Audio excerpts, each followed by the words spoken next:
Nestled in the Essex countryside is Linton Kennels, a 7-acre site from where Chris Cronin multitasks in running a breeding, training and stud keeping operation. He's a young man, well bred in the game of greyhound racing, having worked with the pups at his father's kennels in Ireland before returning to England, where he's put Linton Kennels on the map, be it through racing dogs or via the breeding side of the game. Chris has got it all covered. Chris, you've got some really good facilities here. Thank you. Yes, we've got 7 acres in total to facilitate every aspect of the greyhounds, from whelping down, rearing, schooling, racing, and obviously the retireds as well, and stud dogs. That's a good sized paddock for the pups. Yes, there's varying sizes. Obviously the younger age would be in the smaller paddocks, and then obviously we've got paddocks varying up to the larger ones, up to sort of 12-14 months of age, and also a 220-yard gallop as well for them to exercise on. Tell us about the pup that's going to go up there in a minute or two. This is a pup we bred ourselves. We've got the stud dog Brookside Bear and the brood bitch Nellie's Toffee. His racing name will be Steamark Canute. He's a September 07 whelp, so he's just 12 months old. Hopefully he'll be a star of the future for the kennel and the owners. This well-bred pup going through his paces is striking by appearance and looks a good advert for both Dam Nellie's Toffee, an open race bitch and proven in the paddocks, and the sire Brookside Bear, one of Chris's leading stud dogs. Chris is certainly helping to improve British breeding. As they spin round the final bend, it's still in front, Westmead Lord. Ulid Connor's trying to close, closing low Honcho. Westmead Lord has won by a neck. Nick Sava has done it again. And in terms of British breeding, there is none better than Nick Sava. So it came as a real fillip when Nick sent him the recently retired 2007 Derby champion Westmead Lord. Mr. Westmead has clearly been impressed with Chris's work on breeding. Cronin has his own laboratory on site where frozen semen is stored and bitches can be artificially inseminated. And the arrival of Westmead Lord is one of the best endorsements yet of his talents. I think obviously everybody, ourselves included, aspire to be even half as good as Nick, and obviously achieve what he's achieved. And I think that does give everybody an incentive in the UK to try and promote British breeding, and obviously encourage the use of our stud dogs and obviously our rearing facilities to be able to achieve that. Chris is one of only a few people in the UK to be trained in the use of frozen semen and sees the modern system of AI as the way forward. I think it's definitely the way of the future. I think a lot more people now are starting to appreciate that it is more beneficial with artificial insemination, not only for the stud dogs but also the bitches themselves. And I think the era of natural matings is probably on the way out. So why would natural matings be on the way out? What are the disadvantages of natural matings?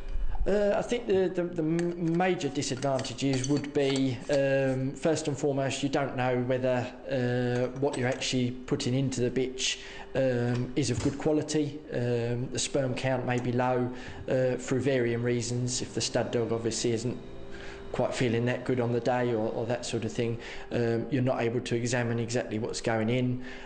Also, if the bitch may be carrying a slight infection, it can very easily pass on to a stud dog, and you could be having a stud dog who's out of action for anywhere up to 6 weeks, 2 months even.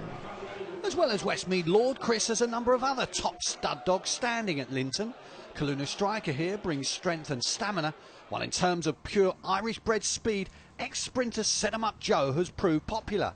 But the flag bearers at the kennel in terms of successful stud dogs are ex-Australian Brookside Bear and the brilliant Maxi Rumble. Both Maxi Rumble and Brookside Bear have done us proud, really. Maxi Rumble was the first stud dog we had come to us from Ireland back in 2006. 2005 in August, and he probably put us on the map, I would have to say.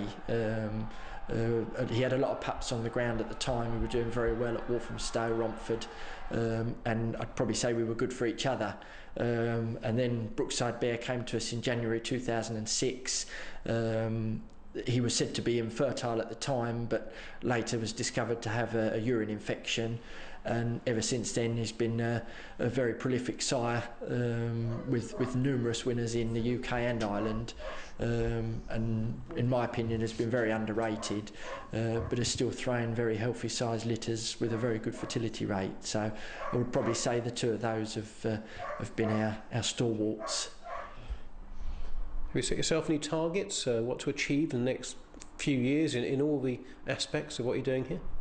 Ideally, we'd like to obviously breed a Derby winner. I think everybody has that ambition to breed and train a Derby winner. If we could have one that we performed the mating for here, reared, schooled and trained to win a Derby, would obviously be a tremendous feat. So you're not aiming too high then?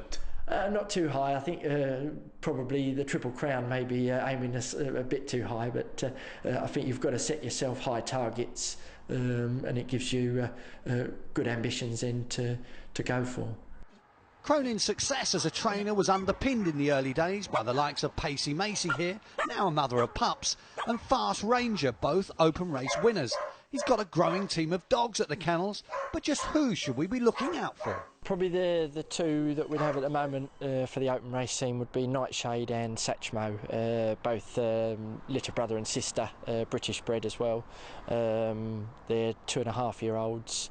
Nightshade, she won last Friday at Romford, first run back for 3 months off injured, 24.45. Satchmo would be more suited to stiff four bends, 480 to 500. Recent win at Coventry. They'd be the pick of the kennels at the moment. Since the closing of his beloved Walthamstow and a spell at Sittingbourne, Chris has moved his racing operation to Henlow, but is closely monitoring the efforts to revive the Stow. He feels the sport has a future in the capital. The last 3 months of Walthamstow showed that greyhound racing, with the right publicity and marketing, can attract people for a good night out. I mean, it is an excellent night out.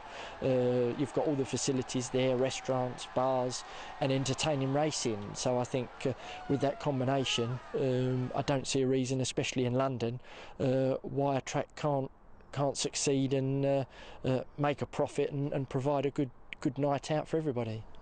You're only 28 years old, Chris, you've got a young family. Do you think you can really make your future in the sport?